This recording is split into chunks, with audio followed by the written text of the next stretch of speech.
Buenas tardes, hermanas, hermanos. Quiero agradecer a los hermanos este privilegio tan grande que me han dado de poder compartir con ustedes la palabra del Señor en esta noche, y he orado para que sea Dios quien realmente nos hable. Perdón por haber llegado tarde. Uno calcula el tiempo y a veces el tiempo no es lo que uno pensó. Y por haber llegado tarde me tuve que sentar al lado de la batería. Así que estoy empezando a descomprimir mi oído.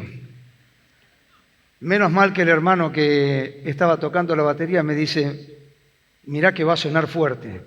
Así que el que avisa no traiciona. Me cambiaron la letra de Castillo Fuerte. Yo estaba tratando de pensar cómo venía la letra. Después me di cuenta que estaba ahí en los televisores, en los paneles. Pero bueno, una hermosa canción, una preciosa canción. Luego vamos a citar algo de Martín Lutero. Dos cosas, hermanos, para empezar. Primero, un fuerte abrazo a nuestro querido Osvaldo Quisarelli. Oramos para que el Señor permita su más rápida recuperación y podamos tenerle con nosotros. Y también orar por nuestros hermanos allí en Israel, atravesando en Israel y también allí en la Franja de Gaza, donde hay también creyentes atravesando estos momentos difíciles. Oramos para que el Señor les bendiga y dé paz en aquel lugar tan cargado de conflictos. Quiero, hermanos, comentarles que en abril del 2018 tuvimos con la iglesia, nuestra querida iglesia allí en la calle Rubén Darío en Munro, un retiro espiritual, y en un acto de arrojo mis coancianos y amados hermanos Eduardo Cartea y Esteban Beise me regalaron un libro. Y voy a decir dos cosas. La primera de ellas, recomiendo fervientemente este libro. Habla bastante de lo que nos toca considerar brevemente en esta noche, o en esta tarde-noche. Se llama Verdad en Guerra. Es un libro que escribió el doctor John MacArthur, creo que por el año 2013-2014 aproximadamente, y es una defensa del Evangelio, una exposición brillante, apologética de lo que es la defensa del Evangelio, escrito por un hombre a quien Dios ha dotado de una capacidad, espiritualidad y de una pluma sorprendente. Verdad en Guerra. Si alguno, sé que los libros están caros, pero si alguno no lo tiene, yo les puedo pasar aunque sea el PDF. El PDF en este caso no es eludir las responsabilidades que tiene todo editor, toda casa editora o el mismo escritor. La Comunidad de la Gracia, como se llama la organización en la cual está John MacArthur, tiene en su plataforma muchos libros en PDF justamente para hermanos o para países donde comprar un libro puede resultar un tanto más oneroso que en los países del primer mundo. Así que si alguno de ustedes lo quiere, se lo paso en PDF. Y de paso también le digo a los hermanos Eduardo y Esteban que hace 5 años que no me regalan nada. Me regalaron, creo, un librito para una fiesta de fin de año en la escuela bíblica, y es hora, hermanos, que vuelvan a tenerme en sus consideraciones. Tema de esta noche: enfrentando la apostasía, identificando la apostasía. Quiero ver con ustedes, hermanos, 3 cosas en esta tarde. La primera de ellas es identificando la apostasía. La segunda es identificando los tiempos de la apostasía. Y la tercera es identificando nuestra responsabilidad frente a la apostasía. Primeramente, definir qué es identificar, ya que vamos a hablar de esto. Identificar, según el diccionario, es reconocer, definir, distinguir, someter a alguien o a algo a un estudio minucioso para saber qué es o quién es. En segundo lugar, cuando uno se enfrenta a la palabra apostasía, apostasía significa negar algo, abandonar algo, colocarse fuera, renunciar a algo que se cree, apartarse de algo, apostatar, salir de un lugar, salir de una posta. Cuando uno mira el tema de la apostasía, es innegable que hay un marco de referencia en la Biblia para remitirnos y estudiar esto, no como lo vamos a hacer hoy, pero sí cada uno de nosotros lo puede hacer de forma más extensa en casa, que es la epístola de Judas. Y yo quiero llevarles allí a leer 2 textos. Epístola de Judas, por favor, acompáñenme en la lectura.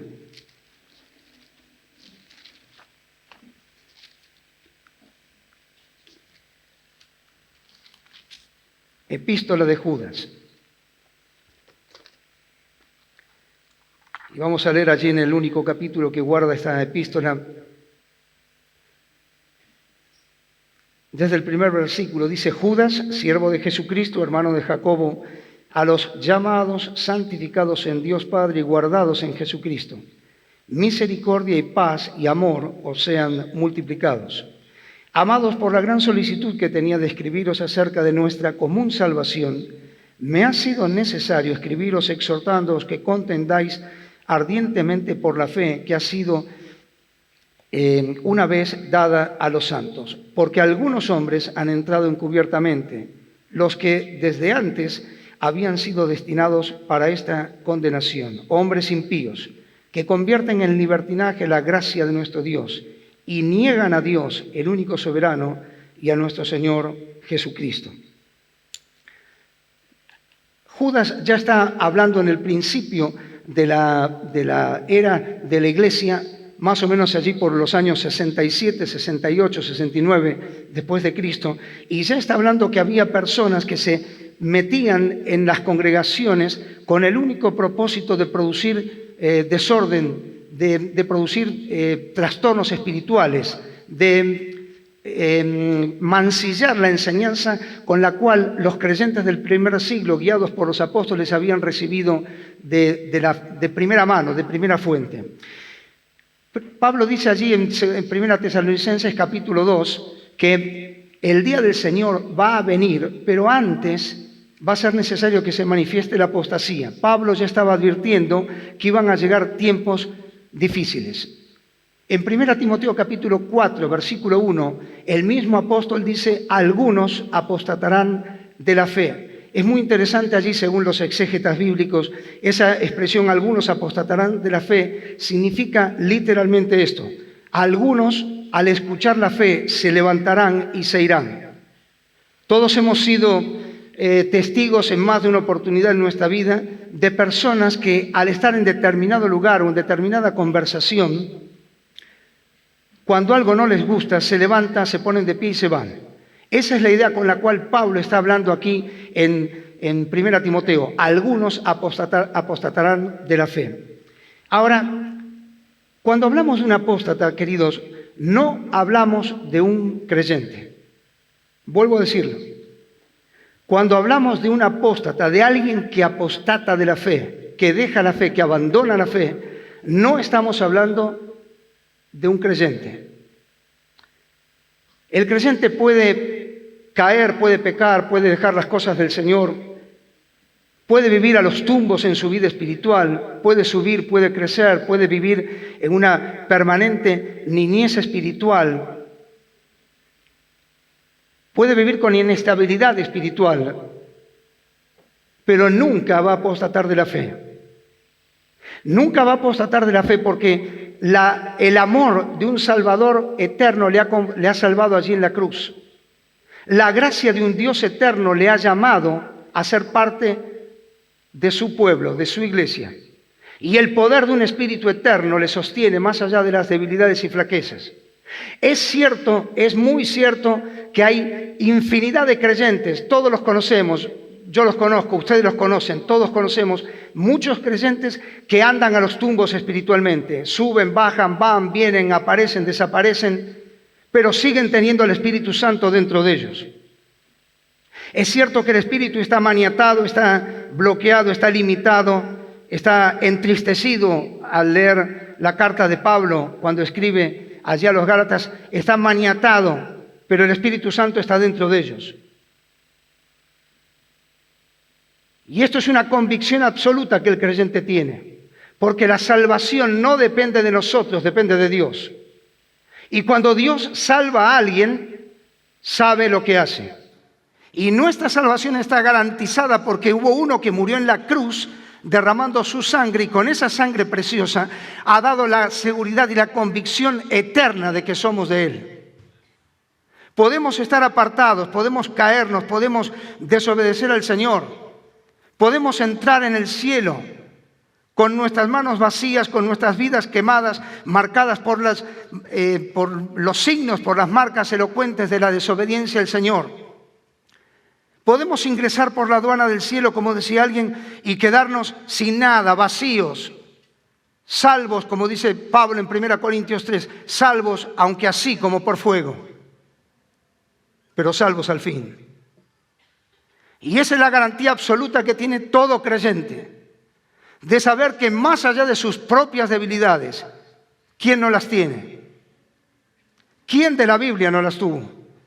Me encanta la sinceridad con la cual la Biblia nos habla de las grandes mujeres y de los grandes hombres de la Biblia.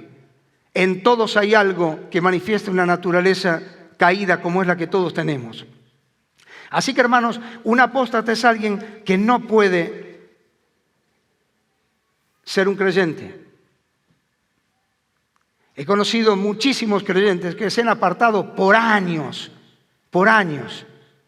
y han vuelto a los caminos del Señor. Han vuelto a los caminos del Señor con lágrimas, con marcas en la vida, con experiencias tristes y amargas, pero han vuelto. ¿Por qué? Porque son del Señor. Y aquí Judas está diciendo que el verdadero apóstata es alguien que niega a Dios, niega al Señor Jesucristo, niega la fe, como muchos en aquel contexto en el que Judas está escribiendo esta epístola se habían metido en la iglesia del primer siglo, queriendo distorsionar el mensaje de Dios, queriendo cambiar el mensaje de Dios. Así que, hermano, hermana, querida hermana y hermano, sepamos esto: un apóstata no es un creyente.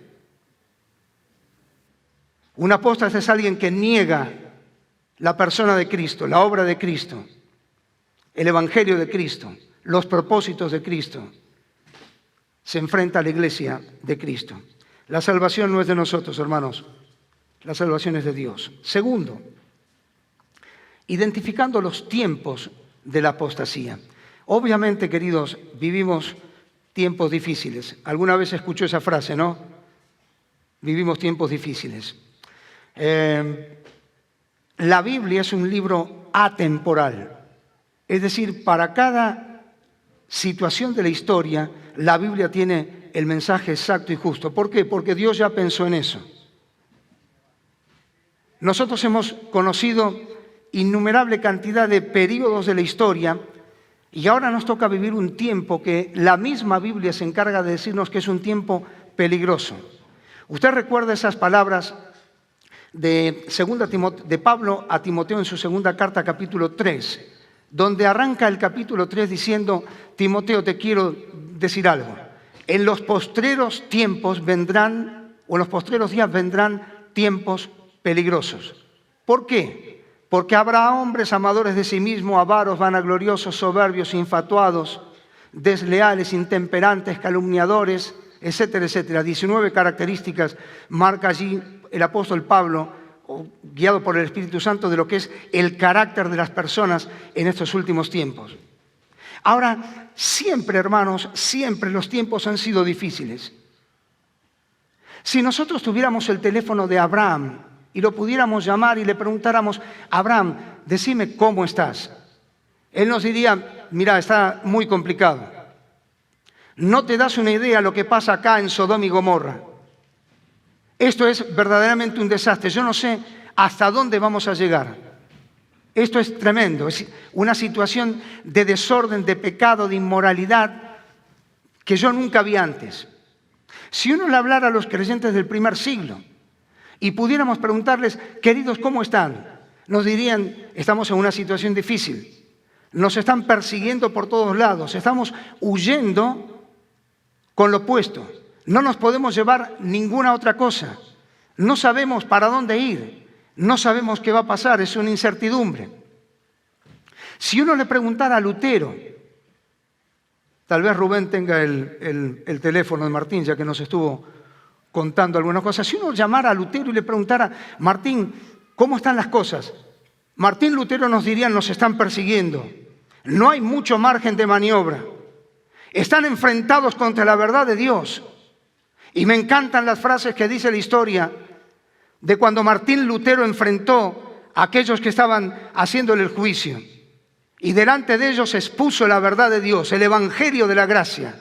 La salvación no por obras, sino por gracia. Y allí dijo, esta es mi verdad. Acá me planto. Que Dios tenga misericordia de mí. Y si nosotros habláramos con cualquier creyente de cualquier parte del mundo y le preguntáramos cómo están las cosas, nos diría exactamente lo mismo que estamos viendo nosotros. Nos diría que es un panorama complejo, difícil, complicado, que uno no le encuentra salida. El mundo está en una tremenda confusión. Y Pablo dice, vendrán tiempos peligrosos. Déjeme detenerme un cachito solamente de tiempo en esta expresión peligrosos. Esta expresión aparece solamente 2 veces en la Biblia. La primera de ellas está allí en Mateo capítulo 8 y la segunda en este pasaje que no hemos leído de 2 Timoteo 3:1. Vendrán días peligrosos. La palabra allí tiene 3 ideas. La primera es la idea de un poder superior difícil de dominar. Por eso la utiliza el evangelista Mateo en el capítulo 8, cuando dice que el Señor se estaba acercando a la región de Gadara y le salen allí 2 endemoniados gadarenos, furiosos, con una fuerza feroz, dice feroces en gran manera, y es esta palabra peligrosos, feroces en gran manera, a tal punto de que nadie quería pasar por aquel camino. Así que es un tiempo manejado por una fuerza sobrenatural, descomunal.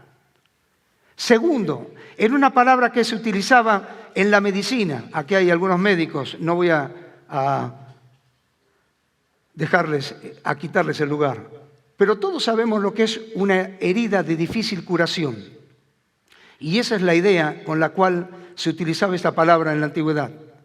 Hay veces nos hemos cortado y tratamos de curar la herida por fuera y pasan los días y la herida no cierra. Una herida de difícil cicatrización.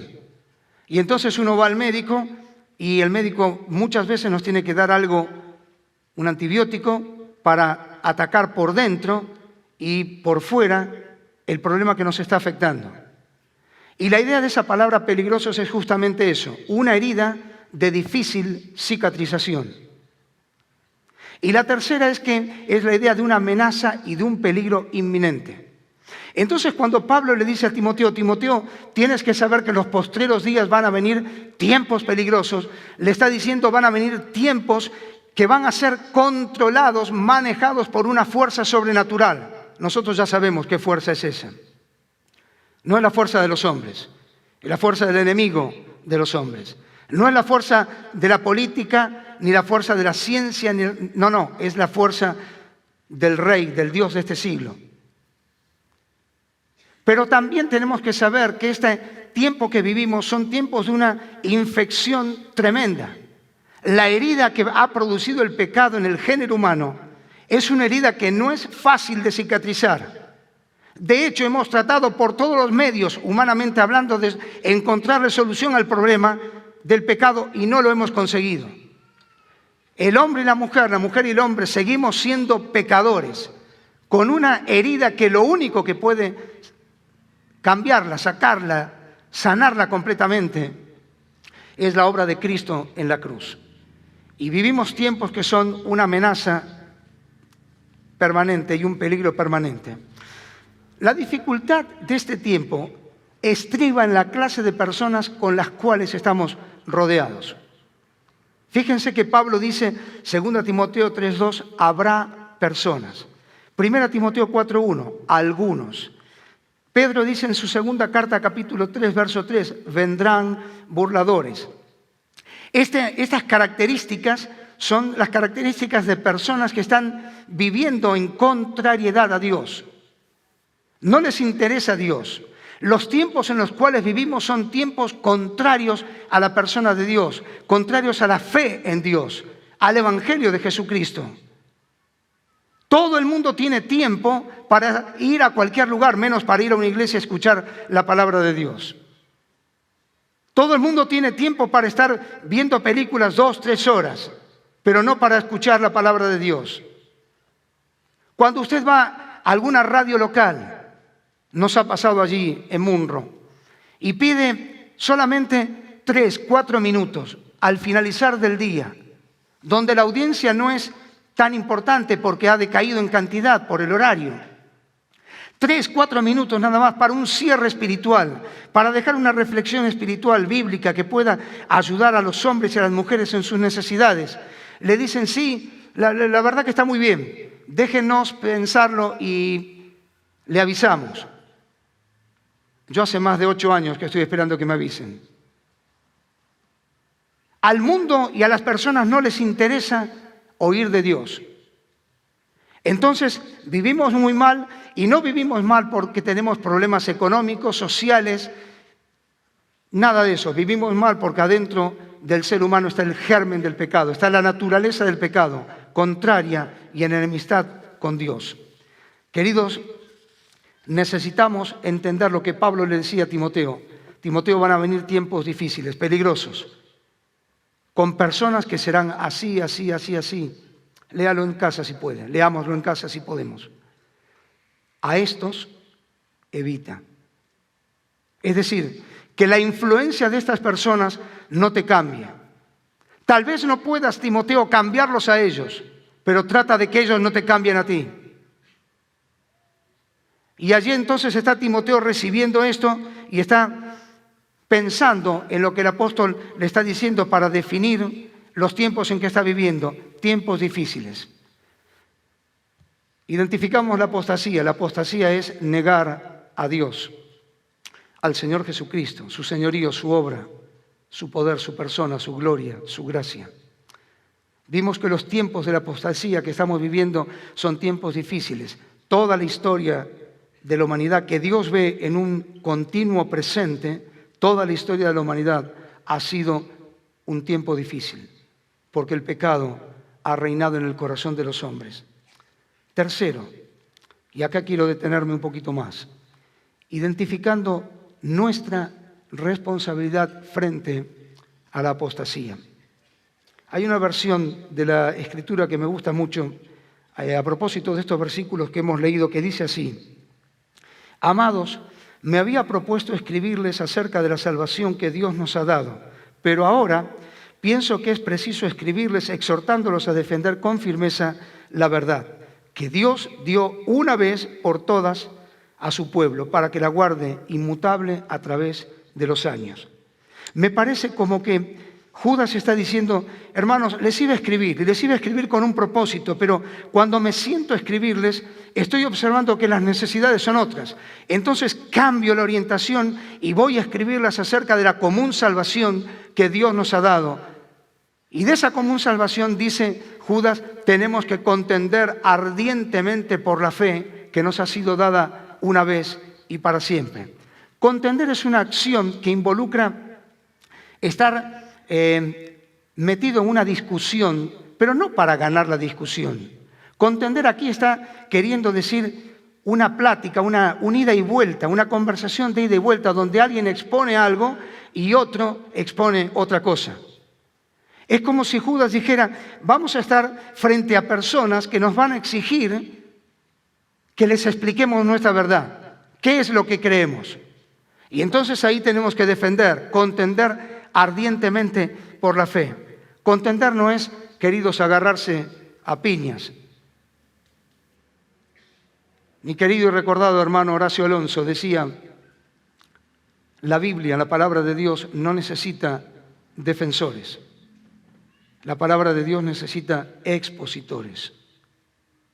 La Biblia se ha defendido en épocas tremendas, cuando ninguno de nosotros estaba sobre la faz de la tierra. Y si Dios no permite otra cosa, seguirá siendo defendida por el poder de Dios, aunque nosotros no estemos. La Biblia se defiende sola. Es la palabra inerrante de Dios.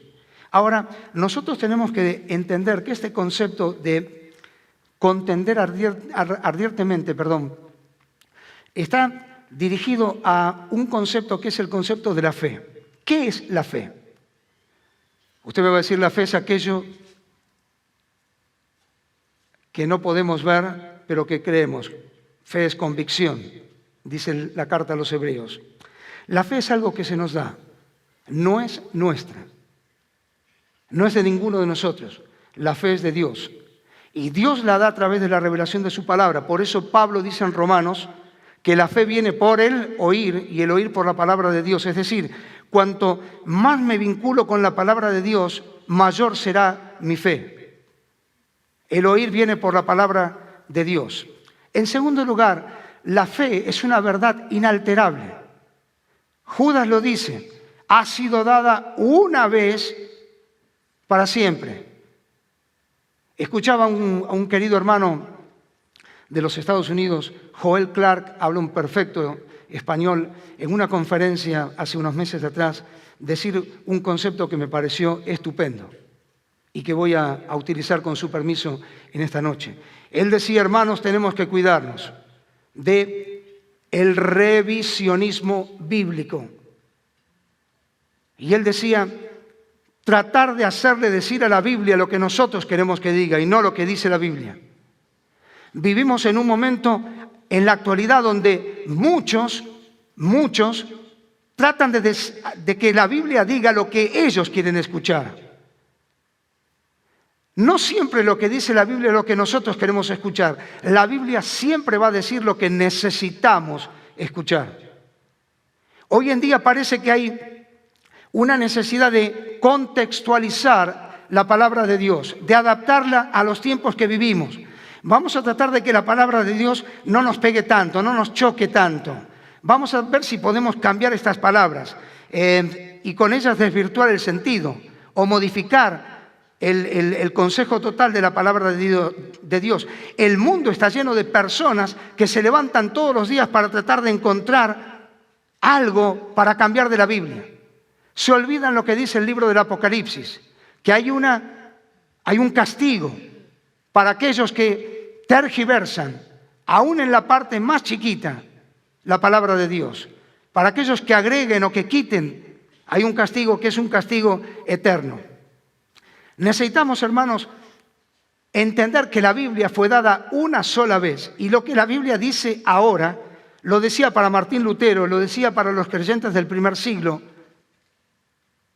lo decía para los creyentes de todas las épocas. ¿Por qué? Porque el mensaje de la Biblia es un mensaje que se adapta a la necesidad humana, que es siempre la misma. Se nos cambia el contexto, se nos cambian las condiciones de vida, las posibilidades de vida. Pero las necesidades nuestras siguen siendo exactamente las mismas. Y Dios lo sabe. Las personas quieren escuchar mensajes que les gusten, mensajes motivadores. Claro, ¿quién quiere que se le achaquen los errores? ¿Quién quiere abrir la Biblia y mirarse en el espejo de la Biblia y encontrar que es un desastre? Ninguno de nosotros quiere eso, pero Dios sí quiere que lo sepamos, porque eso va a bajar nuestro orgullo, nuestra soberbia natural y nos va a hacer depender mucho más de Dios para recibir su palabra y modificar, cambiar nuestra vida. Necesitamos, hermanos, estudiar la Biblia y entender lo que dice la Biblia para no cometer errores. Hoy en día hay hermanos que a veces me dicen, yo lo escucho con lástima, en serio, y se los digo, me da mucha lástima que pienses así. Hermanos que piensan que por estar escuchando un mensaje en internet, vaya a saber de quién, con eso reciben alimento espiritual para su vida. Queridos, por favor, tengamos mucho cuidado lo que vemos, lo que escuchamos, sea en cualquier plataforma. Seamos como los creyentes de Berea, Hechos capítulo 17, que estaban frente a Pablo y a Silas, nada menos que frente a Pablo y a Silas, y estaban escuchando lo que ellos decían y estaban cotejándolo con las Escrituras a ver si las Escrituras decían lo mismo que lo que decían ellos. El otro día me encantó una hermana a la salida del Instituto Comenia. Me dice, ¿sabe que el otro día escuché algo que me sonó raro? No se acordaba el lugar en la web donde lo había escuchado, pero le sonaba raro. Y enseguida se acordó de un texto de la Biblia y dijo, no, esto no está en la Biblia. Entonces esto No es así. Hermanos, necesitamos recuperar la credibilidad de un niño, la fe de un niño, para creer auténticamente lo que la palabra de Dios dice. Porque hay muchos espíritus engañadores. Sobre todo después de la pandemia nos hemos encontrado con iglesias que han sido arrasadas por la pandemia, por creyentes que piensan que por escuchar un mensaje cada tanto en la casa, tomando un mate, un café, por la página web, con eso es suficiente. Y queridos, necesitamos entender que la verdad en la cual nosotros estamos cimentados es una verdad que tenemos que trabajar todos los días para que siga sustentando nuestra fe. El mundo y el tiempo en el que vivimos es un mundo de confusión.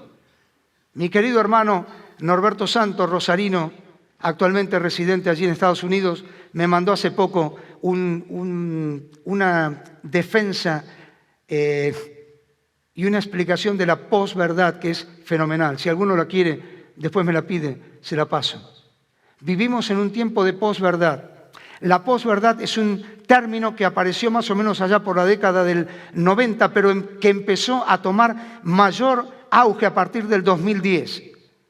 Y es un término que se utiliza para describir la confusión en la que la mayoría de las personas viven en este mundo sin Dios, sin Cristo y sin esperanza.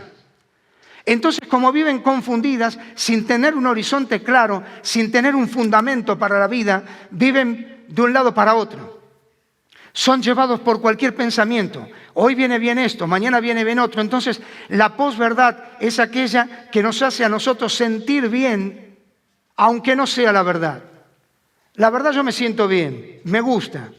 Por eso hay creyentes que asisten a lugares donde lo que menos se habla es de la Biblia y la palabra de Dios.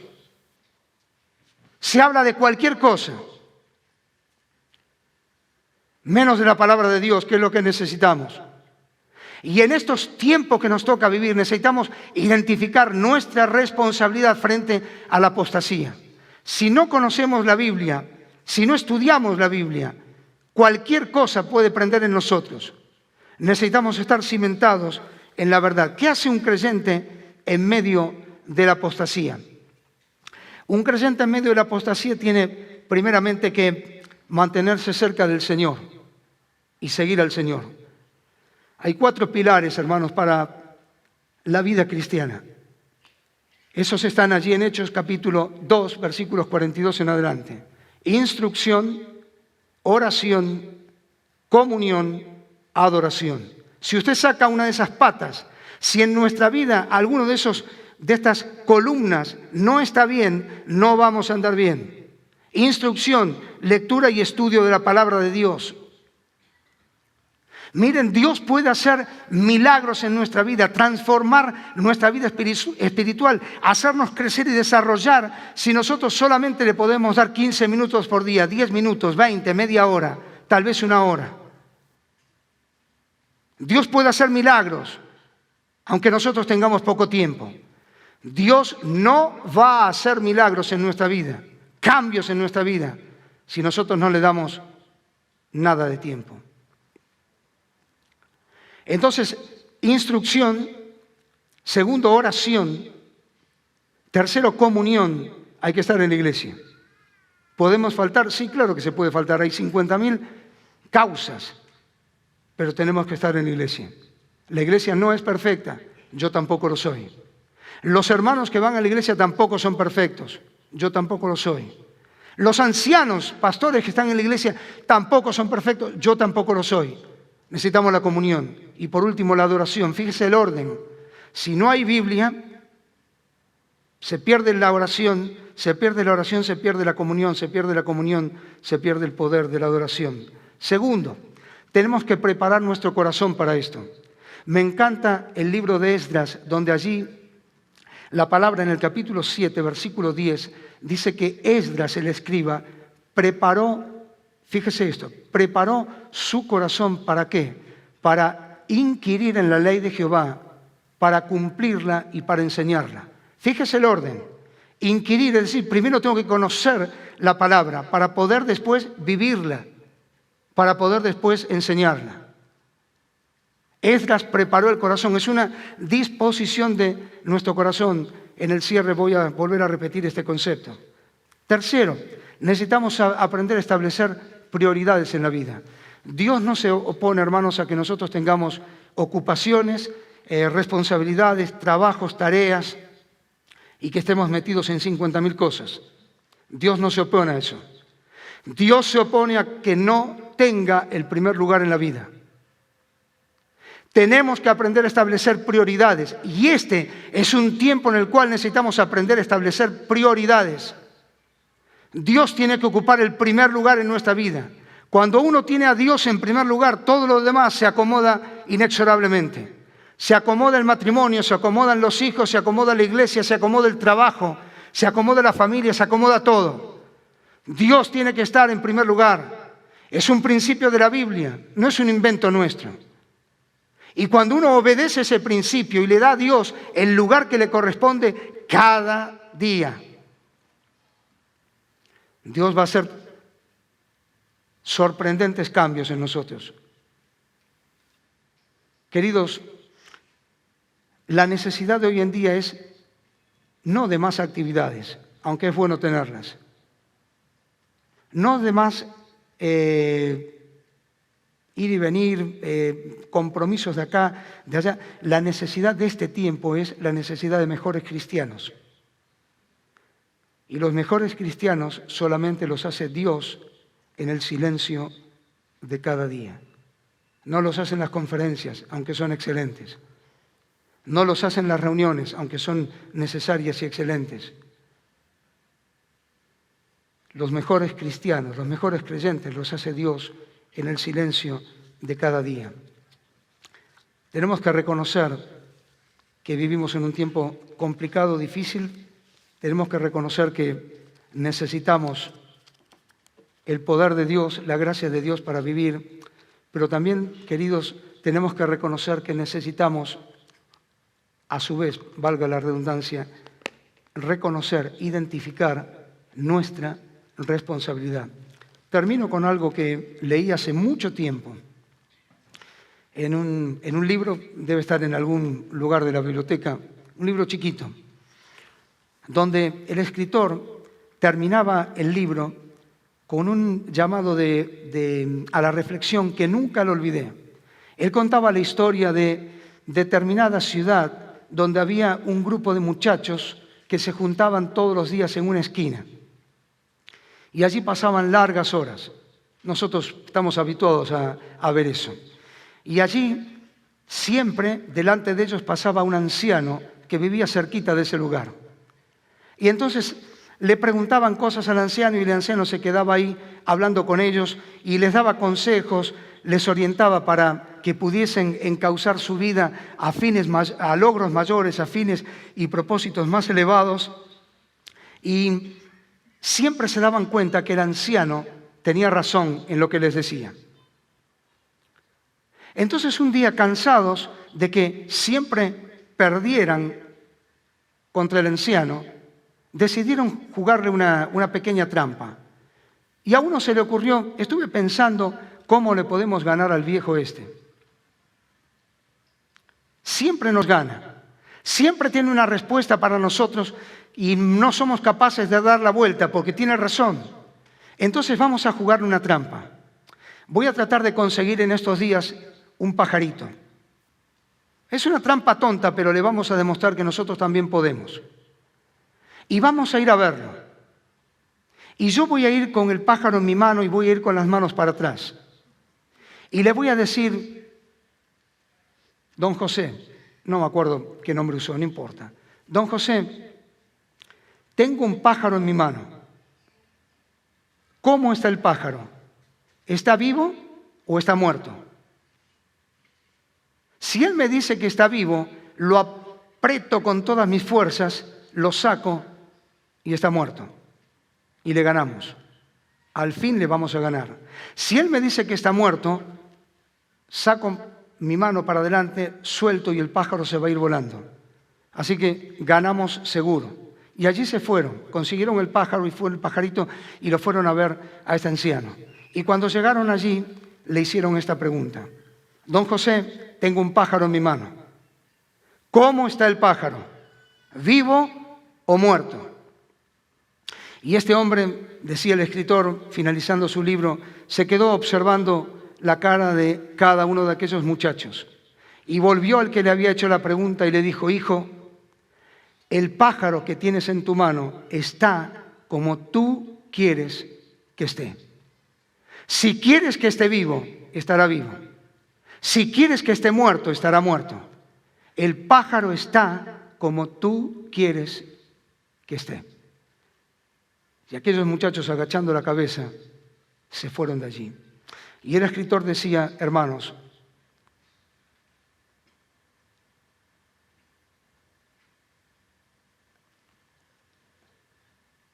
nos pasamos gran parte de nuestra vida como creyentes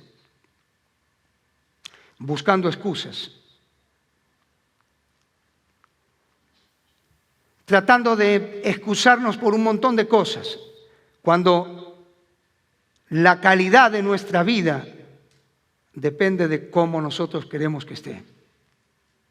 Es nuestra responsabilidad tu vida espiritual, es mi responsabilidad, es la responsabilidad de cada uno de nosotros. El libro de los Proverbios dice, capítulo 23, versículo 23, es fácil de recordarlo: compra la verdad, no la vendas. No vendas la verdad.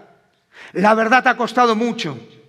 Ha costado la vida de Jesucristo en la cruz, ha costado el amor desangrado de un Dios que ve a su Hijo derramar su sangre por la limpieza de nuestros pecados y la salvación de nuestras almas.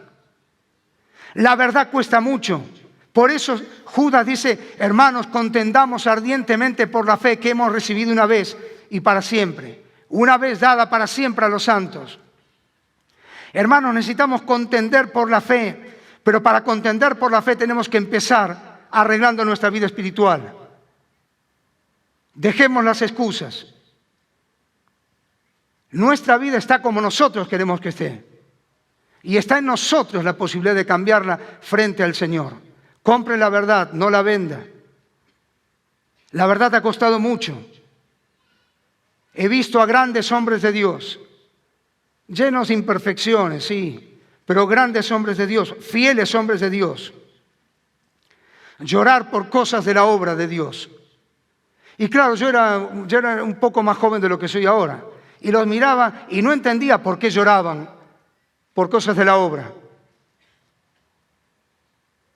Claro, pasaron muchos años y hoy estoy en los mismos zapatos que ellos estaban puestos en aquel tiempo. Y ahora entiendo lo que significa llorar, contender por la fe. No es fácil ser creyente en un mundo que nos da las espaldas, que nos critica, que se burla, que desprecia a Dios, que no tiene tiempo para Dios.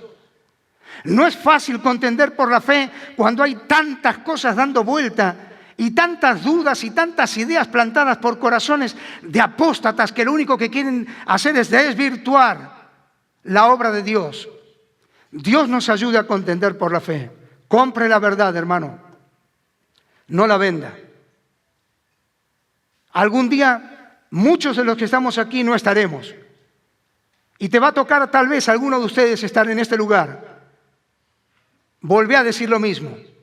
Contendamos por la fe. Compramos la verdad. Compremos la verdad. No la vendamos por cualquier bagatela. Identificando la apostasía, identificando los tiempos de la apostasía, pero sobre todo identificando nuestra responsabilidad frente a la apostasía. Dios nos bendiga. Amén.